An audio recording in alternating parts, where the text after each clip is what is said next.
Shikues të nderuar, ju përshëndes, jemi në minutat e ditarit informativ në RTS Gjirokastra, ku ndër të tjera sot do të keni mundësinë të ndiqni.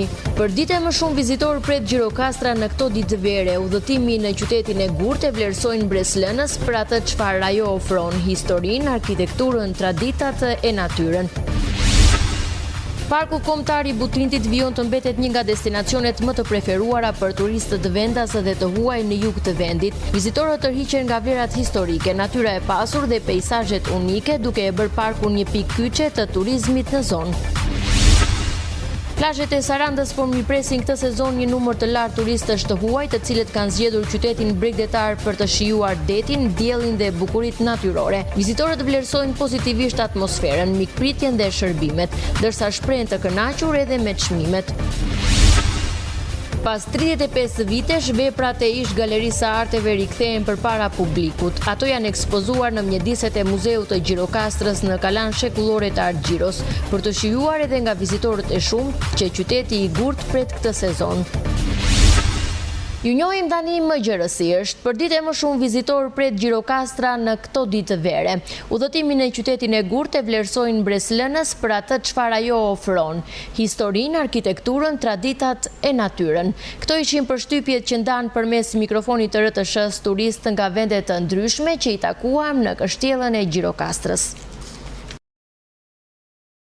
Kështjella e Gurt e Art Gjiros vazhdon të mbetet një nga pikat më të frekuentuara turistike në vend, duke tërhequr çdo ditë më shumë vizitorë nga gjithë bota, nga Azia, Amerika e deri te fqinjëtan europian. Magjia e qytetit muze po lën brez të thellë tek të gjithë ata që shkelin në rrugicat e tij me kaldrëm. Gjatë ditës së sotme, disa turistë huaj ndanë përshtypjet e tyre mbi historinë, arkitekturën dhe traditën gjirokastrite. Përveç kalas dhe muzeumeve, atmosfera unike e qytetit dhe mikpritja vendase janë elementet që vizitorët i vlerësojnë më së shumti. I'm American. Jam amerikane dhe erdhëm këtu për të vizituar kalane e Gjirokastrës. Është vërtet shumë e bukur, ka një histori shumë të pasur dhe është disa shekuj e vjetër. Kjo e bën vërtet interesante këtë qytet. Të shohësh gjëra nga e kaluara, si dhe gjëra që njerëzit i kanë përdorur ndër breza dhe vazhdojnë t'i përdorin edhe sot. We were French. Jemi francez, vizituam kështjellën e mbushur me histori që na duket interesante, një kështjellë e bukur, siç është edhe gjithë qyteti në përgjithësi. Na pëlqeu edhe kuzhina shumë, ëngrëm tafkosi dhe musaka. I'm from Barcelona. Jam nga Barcelona dhe jemi këtu për të vizituar këtë kështjellë të bukur. Lexuam që lidhet edhe me luftën e dytë botërore dhe është shumë interesante historia dhe arkitektura e saj. Sa i përket qytetit, është shumë i bukur peizazhi që mund të shohim nga këtu. Mund të çlodhesh vërtet. Gjithashtu, edhe pjesa e gastronomisë na pëlqen. Yeah, actually it was very, very beautiful. Në fakt ishte shumë e bukur. Fatkeqësisht qëndruam vetëm një ditë, por mjaftoi për të parë gjithë bukurinë e qytetit. Ishte diçka vërtet e çmuar, si kalaja, ashtu edhe natyra përreth. Ky peizazh është shumë i bukur. Ne vim nga Italia, ndaj jemi mësuar me këto vende. Por duke ardhur këtu, ka diçka në ajër që e bën edhe më të ndjeshëm këtë vend, edhe për ne, por edhe për njerëzit që jetojnë. Për 7 muaj, kalaja Art Gjiros mori vëmendjen e 150.000 vizitorëve. Fluksi i lartë në këtë periudhë tregon edhe një herë se Gjirokastra nuk është thjesht një destinacion për të vizituar, por një përvojë e re që mbetet gjatë në memorien e çdo udhëtari. Gjirokastra e ka nisur muajin gusht me një kalendar të pasur aktivitetesh kulturore që synojnë të gjallërojnë jetën e qytetit dhe të tërheqin edhe më shumë vizitor. Në pazarin karakteristik ka nisur cikli i mbrëmjeve ISO mbi kaldrëm, ku çdo mbrëmje nga data 1 deri më 29 gusht, tingujt e ISO polifonisë shqiptare do të jehojnë mes kaldrëmeve të qytetit muze. Aktiviteti u çel me performancën e të rinjve të grupit Nektari i Polifonisë. Kryetari i Bashkisë së Gjirokastrës Flamur Golemi theksoi se grupet popullore nga treva të ndryshme do t'u japin jetë mbrëmjeve verore, duke u ofruar vendasve dhe turistëve një përjetim autentik të traditës, historisë dhe mikpritjes gjirokastrite. Paralelisht, bashkia ka përgatitur një kalendar të larmishëm aktivitetesh gjatë gjithë muajit gusht. Në program janë ekspozita arti, net folklorike, kinema të hapura, koncerte, festivale të muzikës elektronike, filma për fëmijë, shfaqje instrumentale, aktivitete tradicionale në fshatra, Festivali ndërkombëtar i filmit me metrazh të shkurtër, si dhe ceremonia përmbyllëse Twinkle Awards 2026. Me këtë program Gjirokastra synon të ofrojë një verë të pasur me kulturë, traditë dhe argëtim, duke forcuar pozicionin e saj si një nga destinacionet më tërheqëse turistike të vendit. Parku kombëtar i Butrintit Vion të mbetet një nga destinacionet më të preferuara për turistët vendas dhe të huaj në jug të vendit. Vizitorët tërhiqen nga vlerat historike, natyra e pasur dhe peizazhet unike, duke bërë parkun një pikë kyçe të turizmit në zonë. Parku kombëtar i Butrintit Vion të jetë një nga destinacionet më të vizituara gjatë sezonit veror. I njohur për trashëgiminë e tij të pasur historike dhe kulturore, ai tërheqet çdo vit mijëra turist nga vende të ndryshme të botës. Vizitorët shprehen të mahnitur nga kombinimi i historisë me natyrën, ku rënojat antike ndërthuren me gjelbërimin dhe lagunën përreth. Është një vend i jashtëzakonshëm, ku historia dhe natyra ndërthuren në mënyrë perfekte. Teksa ecim nëpër park, ndihemi sikur po udhëtojmë pas në kohë, duke zbuluar qytetërime të lashta. Është një eksperiencë shumë e veçantë dhe ndryshe nga çdo vend tjetër që kemi vizituar. Butrinti është një nga vendet më interesante dhe më mbreslënëse që kemi parë deri tani. Monumentet janë shumë mirë të ruajtura dhe gjithçka është organizuar në mënyrë që vizitorët ta shijojnë maksimalisht. Atmosfera është e qetë dhe shumë relaksuese. Shëtitjet në park dhe eksplorimi i monumenteve historike ofrojnë një përvojë unike për çdo turist. Na pëlqeu shumë qetësia dhe bukuria natyrore që ofron ky park. Peizazhi është i mrekullueshëm dhe të jep mundësinë të shkëputesh nga zhurma e përditshme. Është një vend ideal për të kaluar kohë cilësore dhe për të mësuar më tepër rreth historisë. Përveç vlerave historike, Butrinti vlerësohet edhe për qetësinë dhe bukurinë natyrore që ofron. Interesi i lartë i turistëve konfirmon këtë zonë si një nga pikat më të rëndësishme turistike në Shqipëri. Plazhet e Sarandës po mirëpresin këtë sezon një numër të lartë turistësh të huaj, të cilët kanë zgjedhur qytetin bregdetar për të shijuar detin, diellin dhe bukuritë natyrore. Vizitorët vlerësojnë pozitivisht atmosferën, mikpritjen dhe shërbimet, ndërsa shprehen të kënaqur edhe me çmimet. Fluksi i turistëve po sjell gjallërinë në qytet dhe konfirmon Sarandën si një nga destinacionet më të preferuara të verës. Plazhet e Sarandës po përjetojnë një sezon të ngarkuar turistik me një numër të lartë vizitorësh të huaj që kanë zgjedhur qytetin bregdetar për pushimet e tyre. Turistët po shijojnë ditët me diell, ujërat e detit jon dhe atmosferën që ofron bregdeti i Sarandës gjatë verës. Vizitorët e huaj shprehen të kënaqur jo vetëm me bukuritë natyrore, por edhe me mikpritjen dhe shërbimet që gjejnë në qytet. Është hera e parë që vijmë në Sarandë dhe jemi shumë të kënaqur me zgjedhjen tonë. Plazhet janë shumë të bukura, deti është i pastërt dhe atmosfera këtu është fantastike. Kemi kaluar ditë shumë të këndshme, duke shijuar diellin, bregdetin dhe bukuritë të këtij vendi. Është një destinacion që do t'ia rekomandonim edhe miqve tanë. Kemi ardhur në Sarandë për të shijuar detin dhe pushimet verore dhe deri tani kemi pasur një eksperiencë shumë të mirë. Na pëlqen shumë bregdeti, uji i kristalt dhe ambienti që ofron qyteti. Përveç plazheve të bukura vlerësojmë edhe mikpritjen e njerëzve dhe atmosferën e ngrohtë që kemi gjetur këtu. Është një vend ku do të donim të riktheheshim përsëri. Shumë prej tyre vlerësojnë pozitivisht edhe çmimet, duke i konsideruar të përshtatshme krahasuar me destinacione të tjera turistike. Çmimet janë të mira dhe të ngjashme me ato në Itali, madje disa gjëra janë edhe më të lira. Kemi gjetur një raport shumë të mirë mes cilësisë dhe çmimit. Me një sezon që po shënon një prani të lartë turistësh të huaj, Saranda vijon të konfirmoj pozicionin e saj si një nga destinacionet më të kërkuara të bregdetit shqiptar.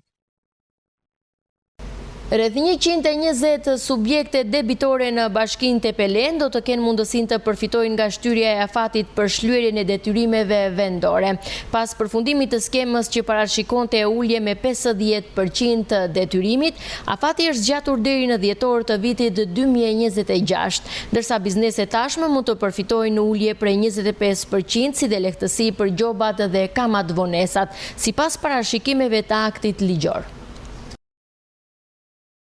Në zbatim të aktit ligjor të miratuar nga qeveria për lehtësimin e detyrimeve vendore, subjektet debitore në Bashkinë Tepelen kishin mundësi që deri më 30 qershor të përfitonin ulje me 50% të detyrimit kryesor, si dhe fshirjen e plotë të gjobave dhe kamat vonesave.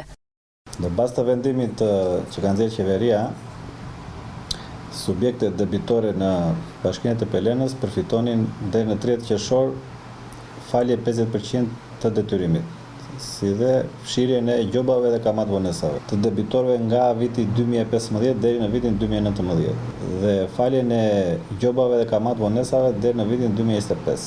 Në këtë periudhë përfshihen rreth 120 biznese, nga të cilat një pjesë shumë e vogël kanë reaguar ndaj pagesave dhe faljes detyrimeve. Borxhi akumuluar në këtë periudhë shkon diku tek 8 milion lekë të re. Me shtyrjen e afatit deri në dhjetor të 2026-s, bizneset mund të përfitojnë ende nga lehtësitë fiskale, por tashmë ulja e detyrimit kryesor është 25%, ndërsa kushtet e tjera zbatohen sipas parashikimeve të aktit ligjor. Afati për pagesën e 50% ishte deri në 30 qershor. Afati tjetër është deri në 31 dhjetor, duke përfituar 25% të detyrimit. Ju bëjmë thirrje të gjithë bizneseve që kanë detyrime të papaguara të përfitojnë nga ligji që ka nxjerrë qeveria dhe duke ulur sadopak barrën e tyre të borxheve. Përfaqësuesit e Bashkisë të Pelen ju bëjnë thirrje të gjitha subjekteve debitor të përfitojnë nga afati i ri, duke shlyer detyrimet brenda kohës së përcaktuar. Rreth 90 familje në nevojë në Bashkinë të Pelen, të cilat kanë mbetur jashtë skemës së ndihmës ekonomike për shkak të sistemit të pikëzimit, po mbështeten me fonde të vetë të bashkisë. Përmes këtij programi social, institucioni synon të lehtësojë vështirësitë ekonomike të këtyre familjeve dhe të garantojë mbështetje për kategoritë më në nevojë. Bashkia e Pelen vijon të mbështes familjet në nevojë që nuk përfitojnë nga skema kombëtare e ndihmës ekonomike për shkak të sistemit të pikëzimit. Përmes fondeve të saj, institucioni ju ofron ndihmë financiare 90 familjeve, ndonse kanë mbetur jashtë kësaj skeme. Në skema e pikëzimit nuk ka personat me 1 antar, personat me 2 antar, është e vështirë të kap skema e pikëzimit. Dhe me vlerësimin social ekonomik në banes, neve i kalojmë të vetë fondet e bashkisë. Janë rreth 90 familje që përfitojnë të pagesë mujore nga vetë fondet e bashkisë. Sipas të dhënave të bashkisë, fondi planifikuar për këtë program gjatë këtij viti është rreth 2.400.000 lekë të reja të financuara tërësisht nga buxheti i bashkisë. Fondi i bashkisë janë 24 milion lekë të vjetra vjetore që trajtohet bëhet ndarja mujore në çdo njësi ka antarët dhe familjet e veta që përfitojnë këtë, janë 4 njësi administrative, që skema e pikëzimit nuk ka personat me 1 antar ose me 2 antar dhe neve bëjmë vlerësimin social ekonomik në banesë dhe i kalojmë në këshill të bashkisë për të miratuar për familjet. Përfaqësuesit e Bashkisë të Pelen bëjnë të ditur se mbështetja për familjet në nevojë do të vijojë edhe në muajt në vazhdim me synim që asnjë familje në kushte të vështira ekonomike si në qytet apo njësitë administrative të mos mbetet pa përkrahje edhe kur nuk plotëson kriteret e skemave kombëtare të ndihmës sociale. Policia bashkiake e Dropullit ka marrë masa për mbarvajtjen e festave fetare dhe popullore që do të zhvillohen nga data 6 deri në datën 18 gusht në 41 fshatra. Masat synojnë në ruajtjen e rendit publik dhe disiplinimin e qarkullimit të automjeteve, ndërsa në terren do të angazhohet edhe policia e shtetit dhe drejtuesit vendor. Pas përfundimit të aktiviteteve kulturore dhe festivaleve folklorike gjatë muajve maj, qershor dhe kryesisht në Korrik, në 41 fshatra dhe 3 njësitë administrative gjatë muajit gusht do të zhvillohen festat fetare dhe popullore. Sipas kalendarit të publikuar nga vetë bashkia, këto festa do të zhvillohen gjatë periudhës kohore 6-18 gusht. Pikërisht, në këto ditë pritet të shtohet me ritme të shpejta fluksi i ardhjes emigranëve në vendlindje. Për këtë fakt, policia bashkiake bën të ditur se ka marrë masa shtesë për ruajtjen e qetësisë publike dhe disiplinimin e qarkullimit të makinave brenda zonave të banuara. Kemi organizuar grupe shërbimi në për fshatrat që kanë programuar këto festat, që të shkojë mirë ky aktivitet. Rëndësi të veçantë kemi dhënë parkimeve, lëvizjes automjeteve, njerëzve. Dhe besoj që si çdo vit tjetër do vemi me sukses. Besoj që këtë vit do jemi akoma më mirë për marrëvajtjen e qarkullimit. Gjithashtu kemi marrë masat edhe për hapjen e vendeve të parkimit dhe besoj që dhe shpresoj se do ja kalojnë mirë. Për të garantuar mbarvajtjen e festave të Gushtit, pritet të angazhojnë stacioni policisë së shtetit në Yërbucat, si dhe kryetarët e 41 fshatrave të kësaj njësie vendore. Pas 35 vitesh, veprat e ish galerisë arteve rikthehen përpara publikut. Ato janë ekspozuar në mjediset e Muzeut të Gjirokastrës në kalan shekullore të Argjiros, për të shijuar edhe nga vizitorët e shumtë që qyteti i Gurt pret këtë sezon. Janë veprat e artistëve gjirokastrit të punuara ndër vite, që sot riekspozohen pas 3 dekadash e gjysmë. Kanë dalë nga fondi ish galerisë arteve të ruajtura në arkivin e Muzeut Gjirokastra, për të shijuar nga qytetarët dhe vizitorët që ky qytet pret nga çdo cep i botës. Pas 35 vitesh, rihapet përsëri Galeria e Arteve këtu në ambientet e Muzeut Gjirokastra. Janë gjitha veprat realizuara nga autor gjirokastrit, kryesisht gjatë periudhës së viteve 50-90. Gjatë kësaj periudhe kanë qenë në arkivin e muzeut të ruajtura dhe së fundmi vendosëm që t'i ekspozojmë përsëri. Janë kryesisht vepra në pikturë, skulptura të gdhëndura në dru, në gur, në alçi. Janë autorët më të mirë si gjirokastrit si Bashkim Ahmeti, Dashu Çuberi, Albert Kasi, Plum Puci dhe gjithë të tjerët që ka dhënë kontributin e tyre për Galerinë e Arteve të qytetit për një periudhë të gjatë kohore. Ish Galeria e Arteve në Gjirokastër përbëhet nga 300 vepra arti në pikturë e skulpturë, të cilat për shkak të ambientit të pamjaftueshëm nuk mund të ekspozohen së bashku. Ndaj, edhe drejtoria e muzeve ka ekspozuar një pjesë të këtij fondi. Mendoj se kjo galeri do të rreqë vëmendjen e vizitorëve vendas dhe të huaj. Për vizitorët vendas ato janë përveç se vepra arti, janë edhe kujtesë, janë dhe pjesë e historisë së tyre, ndërsa për vizitorët e huaj do shërbejnë për të njohur më mirë periudhën e realizmit socialist nëpërmjet artit dhe mesazhit që ato përcjell. Mendojmë që galerinë ta mbajmë të hapur gjatë gjithë sezonit turistik. Muzeu Gjirokastra vazhdimisht ka pritur artistë shqiptar që kanë çelur ekspozita personale duke e prezantuar artin e tyre brenda kalas së Argjiros. Nxënësja Diora Çota, e cila sapo ka përfunduar klasën e 8, hapi në Sarandë ekspozitën e saj të parë personale, me piktura të realizuara në akrilik, të frymëzuara nga natyra. Talenti i ri prezantoi një koleksion veprash që tërhoqi vëmendjen e ardashësve. Ekspozita në Galerinë e Arteve shënon një hap të rëndësishëm në rrugëtimin artistik të saj. Ka qenë një befasi e bukur e kësaj jave, që në segmentin e shëtitores pranë Galerisë Art Saranda u prezantua piktura e freskët e një nxënëseje që sapo la prapa klasën e 8. Ajo është Diora Çota që erdhi në Sarandë me ekspozitën e saj të parë personale. Në fakt, publiku pa në kavaleta një koleksion veprash që prezantojnë imagjinatën dhe dashurinë e saj të veçantë për natyra. Në këtë ekspozit, natyra është frymëzimi kryesor. Peizazhet, lulet dhe elementet natyror marrin jetë përmes ngjyrave të gjalla dhe kompozimeve të punuara me kujdes. Harmonizimi i ngjyrave është një nga pikat më të forta të nxënëses artiste, duke i dhënë çdo pikture një atmosferë plot dritë, qetësi dhe emocion. Kjo është ekspozita ime e parë personale që unë kam hapur në Galerinë e Arteve në Sarandë. Unë gjithashtu kam hapur edhe 5 ekspozita të tjera në Tiranë. Tematika ime kryesore ka qenë natyra, peizazhi ose vende të ndryshme të Shqipërisë. Gjithashtu, unë kam punuar kryesisht në telajo, që kur kam qenë e vogël, që në moshën 3 vjeçare, unë kam filluar të pikturoj dhe kjo ka qenë ëndra ime që e vogël. Dhe shpresoj që unë këtë hobi ta vazhdoj edhe më shumë, kur të rritem duke vazhduar arkitekturën. Diora na vjen nga Tirana, përfaqëson shkollën Vasil me dëshirën e vet, kuptohet. Është vajzë që do studiojë së vjetë në klasën e 9. Diora ka një cikël 15-16 vepra. Po njëra më ndryshme se tjetra. Na sjell paketën më modeste për qytetin tonë, që kemi detin, qiellin, rretët, bulvardat, hijen, syrën e kartër, të plot tjera. Të gjitha veprat janë realizuar me ngjyra akrilike mbi telajo, duke dëshmuar përkushtimin dhe pasionin e Diorës për pikturën.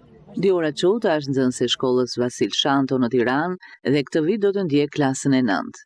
Pavarësisht moshës së re, ajo po ndërton me seriozitet rrugëtimin e saj artistik, e udhëhequr nga dashuria për artin, bukurinë dhe krijimin. Ekspozita në Galerinë e Artit në Sarandë shënon një moment të rëndësishëm në rrugën e saj krijuese dhe një premtim të bukur për të ardhmen e një talenteje që ka zgjedhur të flasë me gjuhën e ngjyrave.